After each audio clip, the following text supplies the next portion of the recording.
am Venu from the Ayurveda Experience, and today I'm very excited and happy to host this event with none other than Dr. Akil. Hi, Dr. Akil. Welcome to the Ayurveda Experience. Thank you. So without much ado, let's get started. And Dr. Akil, I'd let you take the stage from here on.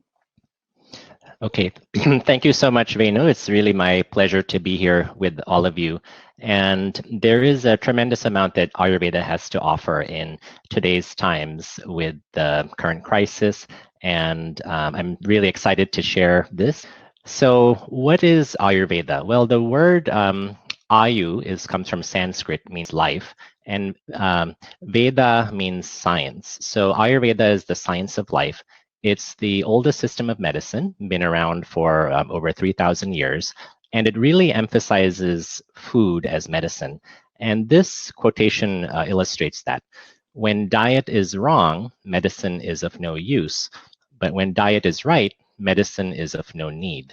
So I think that illustrates really the fundamental importance of food in Ayurvedic medicine.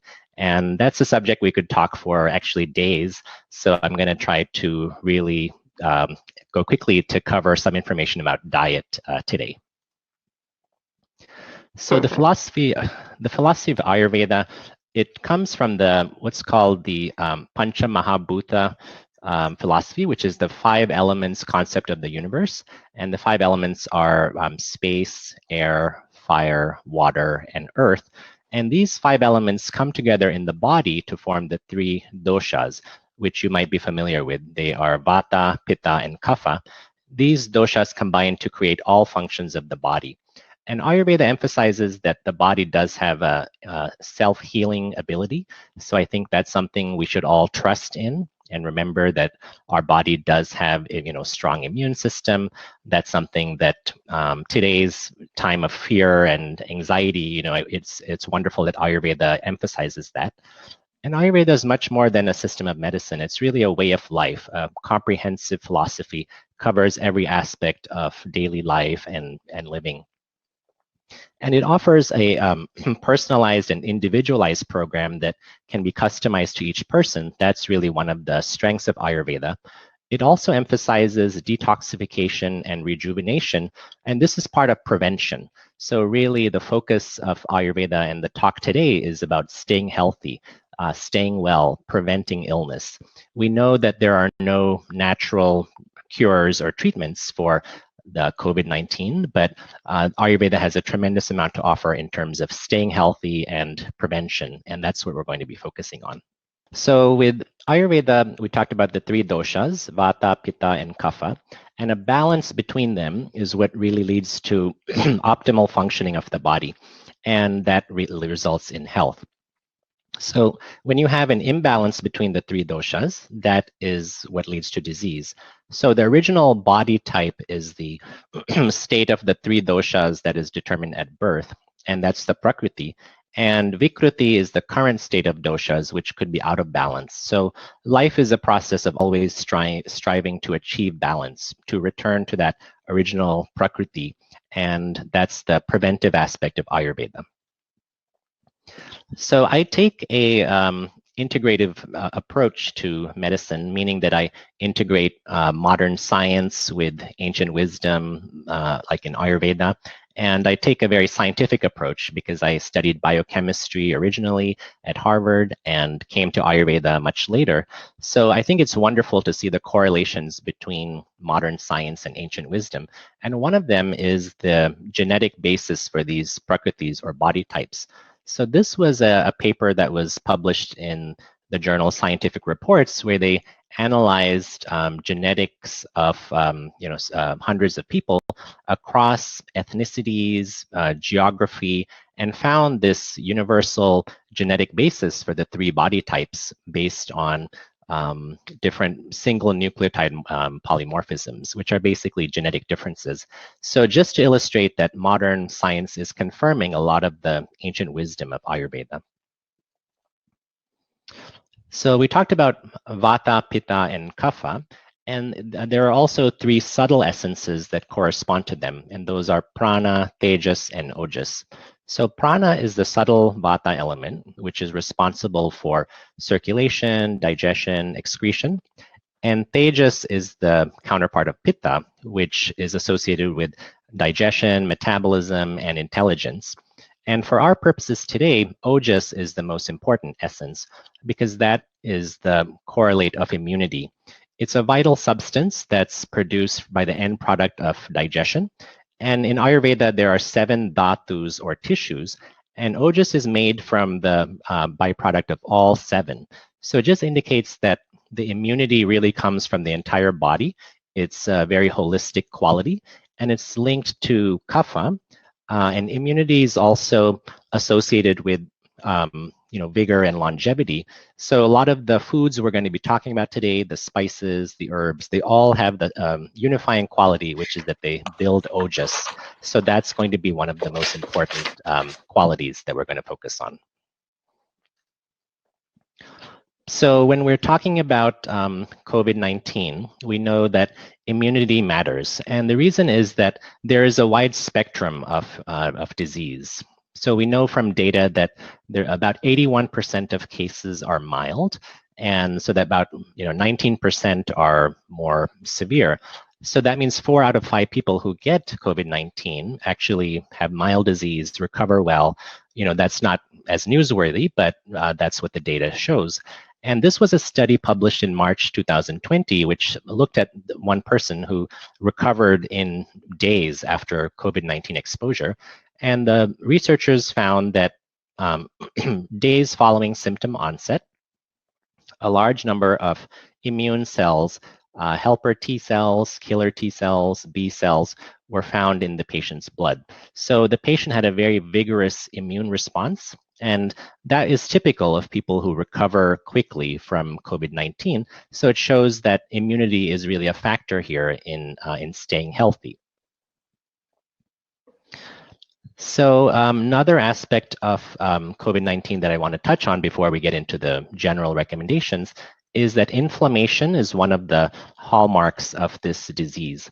So this is a little bit technical, but I want to simplify it to say that we know that inflammation is one of the ways that this virus causes as much damage as it does. And it does this primarily through this molecule here, which is pictured. It's called the NLRP3 inflammasome. And so this is a diagram inside a cell where you can imagine that if the virus comes in and activates this protein, then this is actually what causes a lot of the cell damage.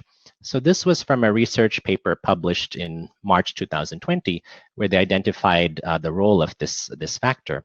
And we also know that ACE2, you might have heard, the ACE2 receptor is one of the ways that the virus enters the cell. And when it enters the cell, it triggers this to cause very severe inflammation. And this happens when this happens in the lung. That's when you get pneumonia. That's when you get the ARDS, acute respiratory distress syndrome, where people have to have help to breathe and that kind of thing. So we know that inflammation plays a really big role in this disease. And one of Ayurveda's strengths is ability to reduce inflammation. So that's where it's highly relevant in today's situation. So coming back to the Ayurvedic perspective, it believes that all disease starts in the gut, which is actually what in modern medicine we're understanding as well. So what are some of the predisposing factors to disease? Well, there are low ojas or low immunity, poor diet and lifestyle, excessive sugar consumption, excessive alcohol consumption. Those can weaken the gut immunity. Stress is a really big factor. And Ayurveda considers environment and toxins as well. So in Ayurveda, there's 6 stages of disease, pathogenesis or development. And the first stage is where you have imbalance in the doshas or weakening of Agni, which is the digestive fire. And that can lead to the production of ama or toxins. So symptoms might only appear in stage 5 of the disease. So stage 1 is the earliest, and that's when you can catch it early and prevent it before it develops into stage 5 or 6 where you have symptoms.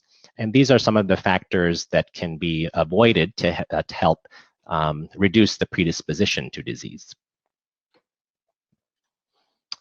So this is a picture of the microbiome. So this is our gut bacteria, which I talk about a lot. So this is a picture of the human intestine, and these are the bacteria. This is the mucous lining of the gut intestine, and then these are our human cells. And here we are pictured, so there are about 100 trillion bacteria within us, and we only have 10 trillion human cells. So I like to joke that we're only 10% human and 90% bacteria. But the modern research has confirmed the role of the microbiome in many factors, not just digestion, but inflammation, the immune system, immunity, that kind of thing. And I like to correlate Agni and Ama with the microbiome. And I go into this a lot more detail in my course on autoimmune disease, because 60% of the immune system is located in the gut and controlled by the microbiome. So that's why it's so critical in all disease. So I'm just curious if you can explain the color codes of this picture. The blue part is the cells, and the green is the intestine, and the colorful is the bacteria. Wow. Yes, yeah, this is basically just, stained with different colors to make it clear. But yeah, these are our human cells, and then this is the mucous lining that protects our cells from the bacteria. Okay. And there's, they're very tightly packed together, as you see here. And there's, thousands of different varieties of them. And this is the kind of a clear image. No. So another concept from Western medicine that's really relevant is this concept of leaky gut, which is increased intestinal permeability. So our normal gut lining is actually supposed to be like a wall. It's supposed to be impermeable, doesn't let outside things like those bacteria get into the blood. But then when you have breakdown of this barrier and get increased permeability, then that's what leads to the entry of bacteria or viruses, toxins, and that leads to this inflammation that occurs. And there's a very interesting correlation between imbalanced Agni and Ama and the condition of leaky gut. And so again, we see a great correlation between Western medical research and the wisdom of Ayurveda. So this is an outline of the things we're going to be talking about today. So we're primarily going to be focusing on the first 4 that are listed here. And because so much is emphasized about diet in Ayurveda. And in tomorrow's session, we're going to be covering the other factors that are listed on this slide. So I've made a list of the 10 foods we're going to be talking about first. And of course, Ayurveda really is a personalized science, and there's a different, diet that's recommended for each body type, different diet for each person. So we don't have time to go into that level of detail today. So I've just selected 10 good foods for everyone that will help with keeping the immune system strong. And I'll explain why I've selected these and what they do for the immune system. So let's begin. So we're going to talk about leafy green vegetables. So we know that all of us should be eating more leafy greens, at least 7 to 9 servings of total vegetables per day. But what you may not know is that leafy green vegetables have a unique type of carbohydrate called SQ sugar, which is a prebiotic that is very good for the gut bacteria. So a prebiotic is a food or substance that actually feeds the beneficial bacteria. And a probiotic is actually the good bacteria themselves. So leafy greens have unique prebiotics that feed that microbiome, feed the Agni. And we talked about how important digestion is for immunity. So getting more leafy greens is very important. And in terms of leafy greens, many people know about iceberg lettuce or those kind of things, which are not very nutritious. So here are some better options in terms of leafy greens. And the reason why I've selected these is that they contain compounds known as flavonoids, which we remember earlier I showed you that picture of the NLRP3 inflammasome. So these flavonoids from plants, certain plants, reduce that inflammasome signaling, and so they have an anti-inflammatory effect. And so that's one of the reasons why it's so important to eat vegetables, a plant-based diet. And so here is arugula, which is very high in flavonoids. This is radicchio, which is has those beautiful anthocyanins, the purple color. And then we have loose leaf lettuce, which is also a much more nutritious than iceberg lettuce, which is the most commonly consumed lettuce in the US. But these are three far better options. So you might be surprised to see mushrooms on the list here. It's not a classical Ayurvedic food, but I think they're really a superfood because mushrooms have been shown to help with activating, excuse me, get a bit of water here. Sure.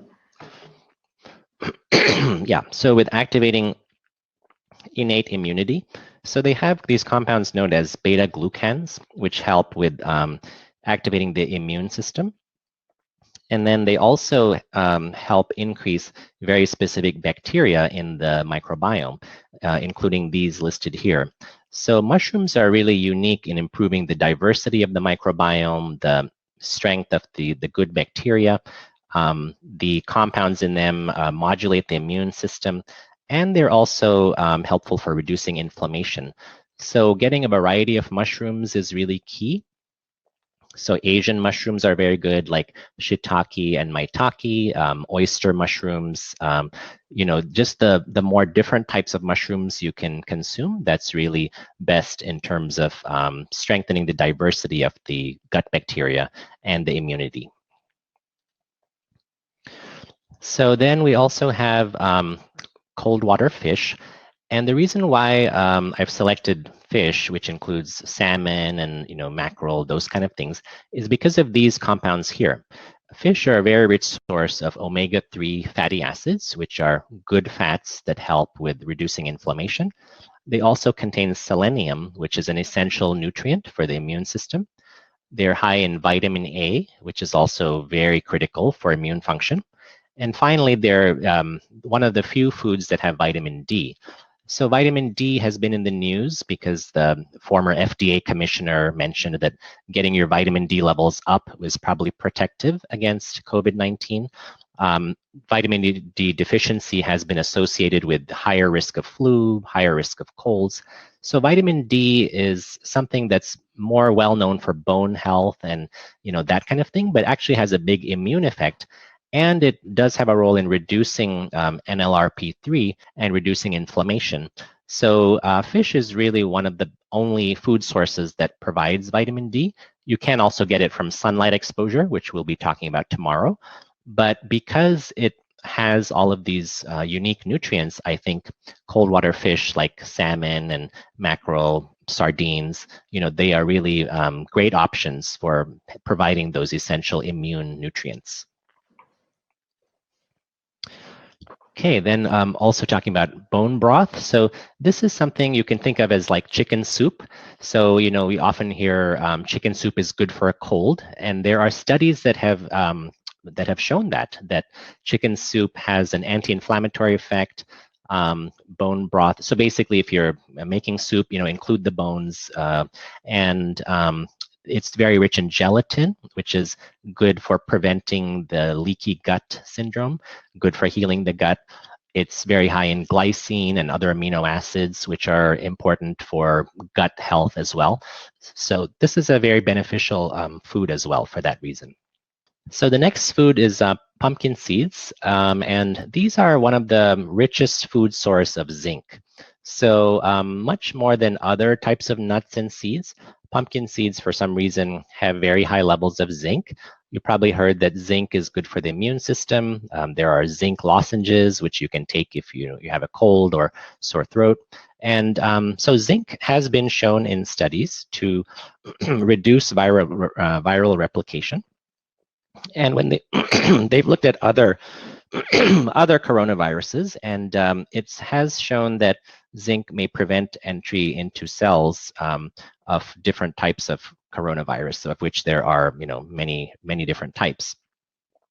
So it is a beneficial nutrient for the immune system, and you want to ensure that you're getting it every day or regularly from food, so that your zinc levels are high and you're not deficient. And pumpkin seeds are actually one of the best food sources for zinc. Other green leafy vegetables, fish also contain zinc, but I like to recommend pumpkin seeds because they're very easy to snack on. Okay, then I'm selecting oranges because of their high vitamin C. So we know that vitamin C also does inhibit this inflammasome activation. Vitamin C in studies has been shown to shorten the frequency and severity of colds and also the incidence and occurrence of pneumonia. So just having one orange a day is a good way to meet your vitamin C requirement. In general, I try to recommend that most people get their vitamins from food and not supplements. So you can see all the foods I've listed here are very rich sources of the key vitamins that you need. So vitamin C from oranges is really good option to to keep the immune system strong.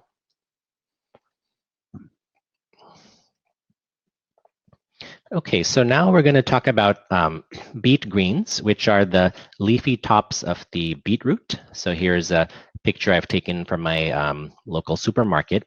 And this relates to the aspect of Ayurveda, which I touched on earlier, which is detoxification and purification. So it's believed that that is an important daily process that should occur to maintain health. And it's underemphasized in Western medicine. But beet greens can really help a lot with that. They have these unique nutrients known as TMG, which supports detoxification. They also have some unique anti-inflammatory nutrients that are not found in other foods. And beet greens also help with phase 2 liver detox by increasing the activity of this enzyme that's listed here. So again, a very powerful food that can help with detoxification and clearing toxins which may have a dampening effect on your immune system. Okay, so now we're talking about apples. And with apples, the skin of apples actually has a compound called quercetin. And there's been a study which looked at quercetin in lab tests, which actually did find that it inhibited that NLRP3 inflammasome and helped to regulate the immune system. So this was a study done in lab cells with the macrophage, which is one of the important human immune system cells. So just making sure that you're incorporating apples into your diet, making sure that you're eating the skin is a good way to get the quercetin into your system. And those levels also will help with regulating your immune system. Okay, so now we're going to talk about fermented foods. And this is also one of my favorite topics because studies show that fermented foods really reduce inflammation. They have those probiotics, which are the good bacteria that keep your microbiome strong. And there's data from Stanford University showing that most types of fermented foods, it doesn't matter which kind, all have a strong anti-inflammatory effect across the board and really help with keeping the gut immune system strong. So there's dairy-based foods like yogurt or buttermilk, kefir. This is sauerkraut, which is fermented cabbage that has a lot of live bacteria. This is kimchi, which is a Korean spicy cabbage dish that's fermented. There's kombucha, which also is a beverage that's fermented. So it doesn't matter so much which type you're having. Maybe try to have 1 or 2 different types per day. And also the quantity doesn't have to be a lot. So just like 1 or 2 spoonfuls of each food per day is sufficient, because the important thing is really the consistency, not necessarily having large quantities of the food, but having it daily, having it regularly. That's what builds up the gut bacteria and keeps your gut strong. And finally, we're going to talk about apple cider vinegar. So this is made from apples, and apple cider vinegar helps with keeping your metabolism strong, keeping the Agni, the digestive fire, strong, and also helps a lot with staying at a healthy weight. There's actually been studies showing there's a mild weight loss effect from apple cider vinegar. So I think this is something that can be taken regularly. If you are, you never want to take it undiluted, because apple cider vinegar can be very strong. So a good way to take it is dilute 1 teaspoon of apple cider vinegar in 8 ounces of water and have that a couple of times a day. I just want to talk about this a little bit. Sometimes people have this, if you have it early in the morning, you can have like a very nauseous feeling or a very acidic effect. So is there a recommendation for which time to have it? Yeah, that's a good question. In a couple of slides, we'll talk about how to combine it with other things so it doesn't cause that. Some people do have the nausea.